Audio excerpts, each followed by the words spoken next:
Imagine being locked in a cage, not a prison cell, not a dungeon with walls and a bed, a cage made of iron, so small you cannot stand up, so narrow you cannot lie down, suspended from the ceiling of a cold stone tower, swaying slightly in the dark. You have been there for months. Some men stayed for years. And the king who put you there, he visits sometimes, not to release you, not to negotiate, just to watch, to see the fear in your eyes, to remind you that he controls everything, even the air you breathe. His name was Louis XI, and historians do not call him the most bloodthirsty king in French history. They call him something far more disturbing, the cruelest. This is his story. To understand Louis XI, you have to go back to the beginning, back to a childhood that would have broken most people, and instead forged a monster. Louis is born on July 3, 1423, in Bourges, France. He is the son of King Charles VII, a weak, indecisive man who was nearly driven from his own kingdom by the English during the Hundred Years' War, the same war where Joan of Arc gave her life to save France. From his earliest years, Louis watches his father, and what he sees disgusts him. He sees a king manipulated by his favorites, a king who makes promises he doesn't keep, a king who is ruled by fear instead of ruling through it. Louis decides he will be different. He is intelligent, extraordinarily so. He reads obsessively. He studies diplomacy, psychology, military strategy. By the age of 13, he is already negotiating with nobles on his father's behalf. By 15, he is leading military campaigns. But there is something else growing inside Louis, alongside his intelligence, a deep, consuming paranoia. He trusts no one. He sees conspiracies everywhere. He believes, often correctly, that everyone around him is plotting against him, and this paranoia will shape every decision he makes for the rest of his life. At the age of 17, Louis leads his first major rebellion against his own father. Let that sink in for a moment. Not against an enemy king, not against a foreign power, against his own father, the King of France. The rebellion fails. Charles VII forgives his son, but he never forgets. The relationship between father and son becomes a cold war of silence and suspicion that lasts for decades. Louis is banished to the region of Dauphiné, where he rules as a semi-independent prince for years. And it is here, far from the royal court, that Louis begins to develop the methods that will make him infamous. He builds a network of spies, hundreds of them. Merchants, priests, servants, peasants, all reporting back to Louis. He wants to know everything about everyone. Who is loyal? Who is wavering? Who is plotting? He also develops his philosophy of power.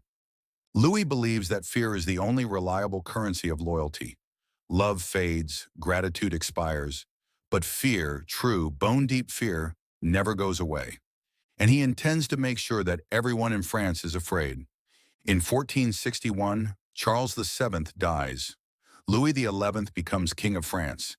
He is 38 years old, and France will never be the same. The first thing Louis does as king surprises everyone. He does not celebrate. He does not hold grand ceremonies or banquets. He dismisses most of his father's advisors and replaces them with men of low birth. Merchants, lawyers, minor officials. Men who owe everything to Louis and nothing to the old noble families. The great nobles of France are horrified. This is not how a king behaves. They decide to teach Louis a lesson. In 1465, the most powerful nobles in France form a coalition against him. They call it the League of the Public Weal, presenting themselves as defenders of the French people against a tyrannical king. In reality, it is a power grab by men who feel threatened by Louis's consolidation of royal authority. The war that follows is brutal and inconclusive. Louis is forced to sign a humiliating peace treaty, giving back territories and making concessions he has no intention of keeping. Here is where we see the true genius and the true cruelty of Louis XI. He smiles, he signs, he shakes hands with his enemies, and then he waits. Louis is the most patient man in France. He does not strike in anger.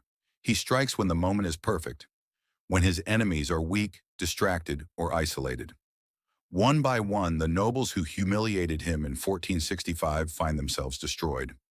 Not always through violence, sometimes through financial ruin, sometimes through carefully fabricated scandals, sometimes through mysterious accidents. Louis calls this approach universal spider, weaving webs so complex and patient that his enemies don't realize they are trapped until it is far too late. It is around this time that Louis introduces his most infamous invention, the cages. He calls them the fillets, which in French means little girls, a darkly ironic name for devices of pure psychological torture. These iron cages are approximately 8 feet long, 7 feet wide, and barely tall enough to prevent a man from fully standing. They are suspended from the ceilings of towers, swaying with the movement of the air. In winter, they are exposed to freezing drafts. In summer, they become unbearable in the heat. Louis does not put just anyone in the cages. He reserves them for men he considers particularly dangerous, men whose minds he wants to break before he decides what to do with their bodies. Cardinal Jean Ballou, Louis's own advisor and confidant, is discovered passing state secrets to the Duke of Burgundy in 1469. Louis has him arrested immediately.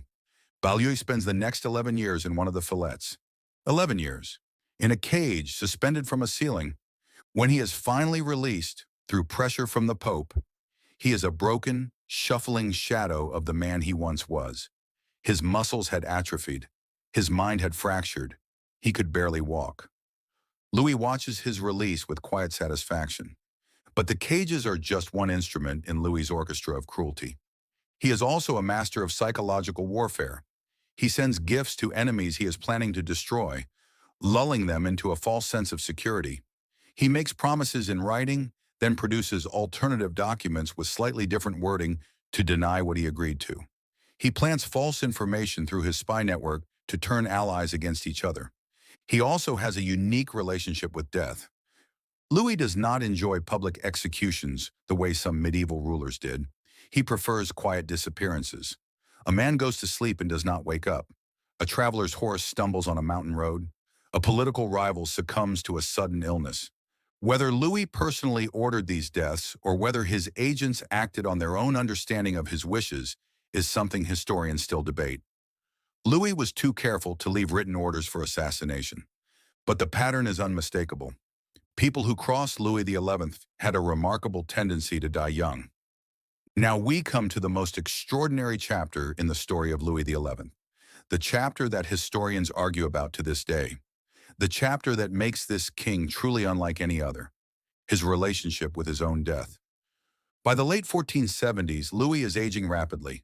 The paranoia that has always defined him grows more intense with each passing year. He becomes convinced that everyone around him, his advisors, his guards, his doctors, even his own children, is plotting to hasten his death and seize power. He retreats to his castle at Plessis-les-Tours, which he transforms into something between a fortress and a prison. He surrounds it with iron grills. He has the walls lined with metal spikes to prevent anyone from climbing in or out. He stations crossbowmen in the towers with orders to shoot anyone who approaches after dark, without warning, without exception. The King of France has essentially imprisoned himself. He allows almost no one into his presence. His circle shrinks to a handful of trusted servants, and even they are watched constantly. He eats only food he has personally seen prepared, terrified of poison. He sleeps in different rooms each night so no one can predict where he will be. And then something happens that reveals the most unexpected dimension of Louis XI's character. He becomes obsessed with saints. Louis, the cold, calculating Spider King, who has spent his entire life manipulating and destroying people, begins desperately seeking the protection of God. He surrounds himself with holy relics. He sends enormous donations to churches across France and beyond. He imports a famous hermit from Calabria in Italy, Francesco di Paola, and keeps him at court, begging him to pray for his life. He writes letters to the Pope, to other kings, to anyone with supposed connections to divine power, begging for prayers, for miracles, for just a few more years. The man who terrified an entire kingdom is terrified of dying. Here is the twist that no one sees coming. In his final years, as Louis XI sits alone in his spider's fortress, surrounded by guards and spikes and locked doors, something extraordinary happens. He begins to change. The man who built an empire of fear starts issuing orders to improve the lives of ordinary French people. He reforms the postal system. He encourages trade and commerce. He reduces certain taxes on the poor. He even frees some of the prisoners he has held for years, including finally releasing men from the cages. Some historians believe this was genuine remorse, a dying man confronting the weight of what he had done and desperately trying to balance the scales before meeting his maker. Others believe it was pure calculation, one last manipulation, this time of God himself. Louis trying to buy his way into heaven the same way he had bought loyalty on earth. We will never know which interpretation is correct. What we do know is this. On August 30th, 1483, Louis XI died at Plessis-les-Tours. He was 60 years old. He died alone, attended by almost no one, in a castle he had turned into a prison for himself. The man who had spent his entire life controlling everyone around him died completely alone, unable to control the one thing that mattered most, his own end. So was Louis XI truly the cruelest king in French history? The numbers do not tell the story the way they do with Charles IX.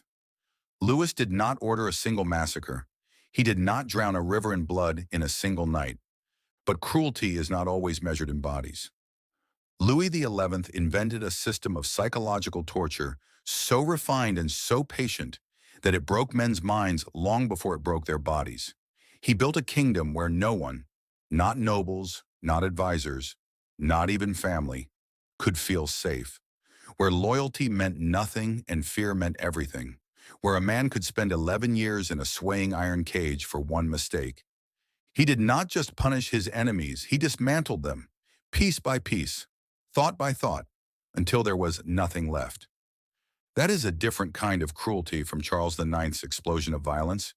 It is a colder cruelty, a more deliberate cruelty, a cruelty that required intelligence, patience, and a profound understanding of human suffering. And perhaps that is why historians find Louis XI so disturbing, even today. Charles IX lost control. He was swept up in events larger than himself, manipulated by his mother, broken by guilt. Louis XI was always in control.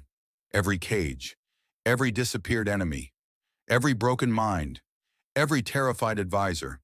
It was all exactly what he intended. He chose to be this way. The bells of St. Bartholomew rang once, in a single terrible night, but the iron cages of Louis XI swayed in their towers for years, and somewhere in the darkness, you could always hear them creaking. If this video moved you, leave a comment below. Which king do you think was worse?